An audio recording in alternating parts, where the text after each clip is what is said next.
Hello everybody, hope we're all doing well. Welcome back to more CSGO news here from Esports Talk. The latest debate out there between two parties which seemingly have moved on from the fact of this little debate, but still going to talk about that being Semmler versus MiBR/Fallen on remarks of, whether or not they can return to their peak form. Brought to us by the latest HLTV confirmed episode. I will link down below for all of you guys. Semmler, all the more well-spoken, returns to the show to talk about whether or not MiBR can reach their peak form again, whether or not MiBR can actually be as good as they once were, and here are his thoughts on that. Do you think that this project, they've been boot camping, if you follow their social media, can do it? Can they return to the elite? I doubt it.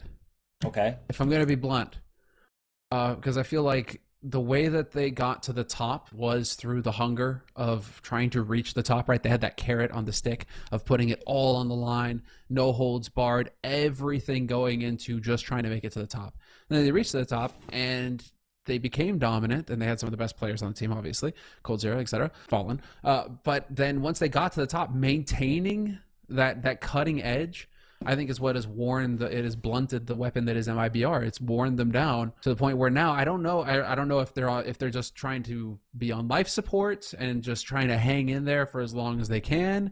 And keep earning paychecks, or if they are going to just get that reignition that allows them to put everything on the line again, the same way that they did several years ago when they were able to get to the top. And always so well spoken. He makes a fair share of points, I would say very appropriately for any setting out there, especially as an analyst of the scene. I think he said it just perfectly fine. Of course, I can understand as well why they would be offended by this. Thorin, gotta throw it out there as well. We have Blast Pro this weekend, guys, starting both those characters there. And Thorin, you gotta love him, especially in these moments of time where he addresses the elephant in the room right off the bat. The question is, right, you know the rules of banter. When you say one thing, the other person thinks, is there something funny I can connect to what they said, right? The problem is when you say to him, like, we're one of the most dedicated teams, we're practicing all the time, the obvious rebuttal is, well, why are you rubbish then?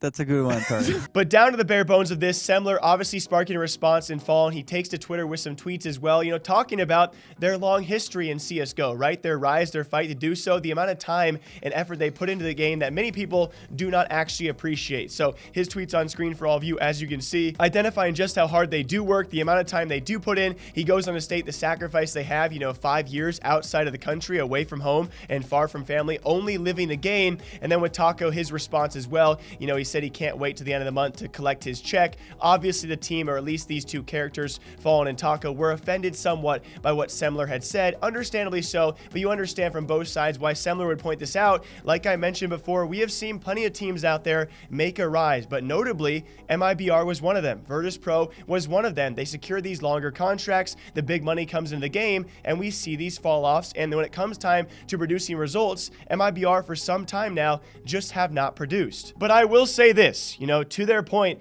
I don't think it's as harsh as Virtus Pro is, right? Virtus Pro, for the longest time, so many of us saw it coming, and we just, again and again, time after time, we thought maybe this is their comeback, right? You win an event here, maybe come top 2 here, maybe this is the run back to Virtus Pro to the top. And to Semmler's point, it never happened, right? Those 5-year contracts never came to fruition. None of those players actually lasting that amount of time. MiBR, that gang is not the same gang they once were, although a bit of a different lineup. Still, one of the best Brazilian cores we will ever see in Counter-Strike. Can they get back to the top, though, is a gigantic question, and it will not be easy. Thanks to Coach Neil Murphy, though, pointing out the fact is this, MiBR is still trying as hard as they ever have. Looking at their boot camp list, the amount of days they were trying to scrim other teams every single day of the month.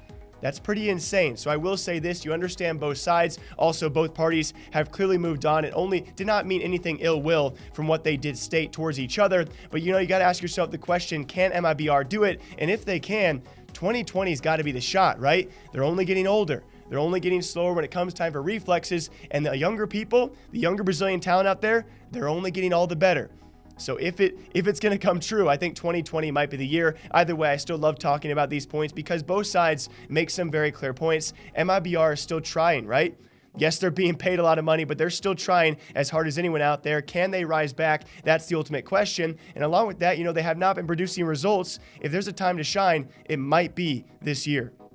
Until next time, hope you guys all enjoy. I do apologize. My voice is slowly fading away. Hopefully I can rest it up over the weekend and be okay come Monday. I'll be having some videos, though, the rest of today and tomorrow and Sunday as well. Until next time, hope you guys all enjoy. Have a great, safe weekend. I'll see you guys back here sometime soon.